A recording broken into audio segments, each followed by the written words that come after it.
इसके आगे देखिए,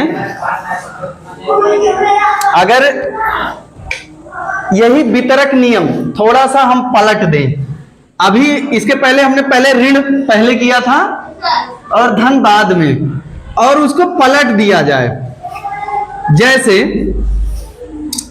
हम कहें कि 7 ऋण 5 और इसके पहले इसको रखें 2। ये जो 2 है ये कैसा पूर्णांक है? धनात्मक है, धनात्मक धन पूर्णांक है। ओके, और अगर इनके बीच में इस ब्रैकेट और इस धन पूर्णांक के बीच में कोई निशान नहीं तो क्या माना जाएगा? गुणा। और जब ये गुणा होगा तो इसका हल कैसे होगा? सबसे पहले 2 का गुणा किससे होगा? मतलब इसका पहले इससे होगा, फिर ऋण लगा है तो ऋण लगाएंगे, और फिर इस 2 का गुणा किससे होगा? 5 से। अच्छा, अगर ये धन है तो यहां धन लगाने की जरूरत नहीं है। अगर ये ऋण होता तो यहां ऋण हम लगाते और इसको ब्रैकेट में रखते, ठीक है ना? खैर, अब यहां क्या होगा? 7 का 2 से गुणा 14, ऋण 10।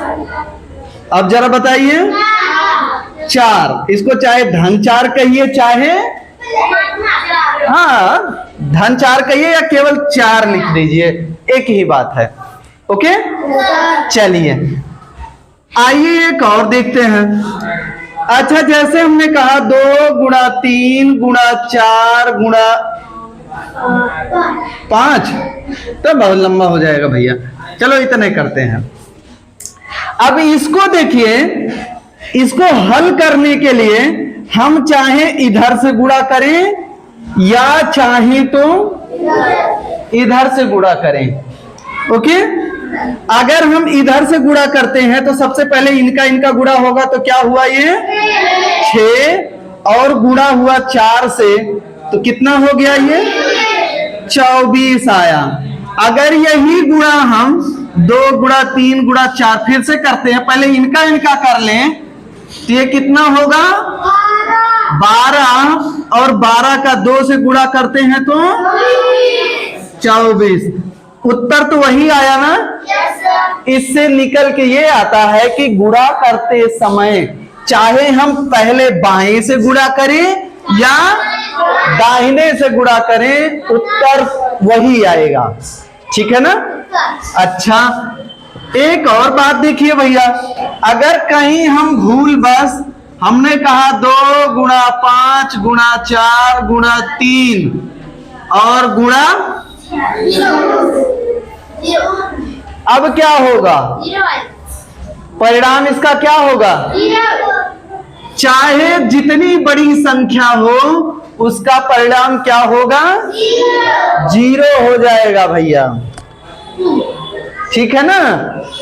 तो अभी ये शून्य ना होता तो सबसे पहले 10 फिर 40 फिर ये 120 आता ना, लेकिन जैसे ही शून्य से गुणा हुआ सब का सब परिणाम शून्य हो गया, ठीक है ना? तो ये परिणाम, ये हम निष्कर्ष निकाले कि कितनी भी बड़ी संख्या हो और शून्य से गुणा करते ही उसका परिणाम क्या होगा? शून्य हो जाएगा। क्लियर? अच्छा भैया, देखिए जैसे 2 गुणा 5 गुणा 4 हम किए और गुणा -1 कर देते हैं, तब क्या होगा? जरा इसको गौर से देखिए, 2 पंचे और गुणा 4 अभी है और गुणा 1 है, फिर इसका गुणा हुआ तो 40, और ये कैसा है? ये धनात्मक है, लेकिन गुणा 1 ऋण 1 है। अब क्या होगा? अब परिणाम क्या होगा इसका? -40 ना।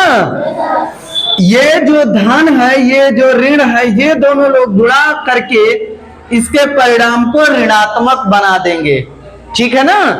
कहने का मतलब यदि हम ऋण 1 से गुणा करते हैं, गुणा करने पर जो परिणाम आएगा, परिणाम ऋणात्मक होगा, हो जाएगा, ठीक है ना। लेकिन ध्यान रखिएगा, ये अगर धनात्मक है तो, अगर ये ऋणात्मक होता तो यहां धनात्मक हो जाता, जस्ट विपरीत। तो इसका कहने का मतलब ऋण एक गुणन का योगात्मक, हाँ योगात्मक प्रतिलोम पढ़े थे ना, बहुत बढ़िया भैया, वही है ये योगात्मक प्रतिलोम है।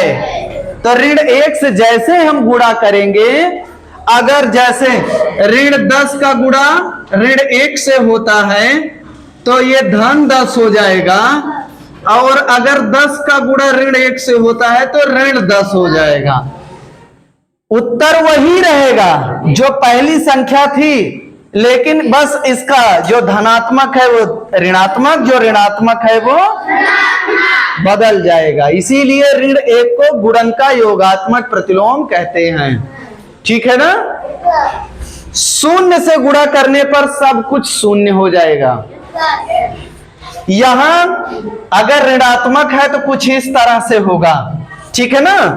बाकी गुणा आप चाहे दाहिने से करिए चाहे बाएं से, इसके परिणाम पर फर्क पड़ने वाला नहीं है।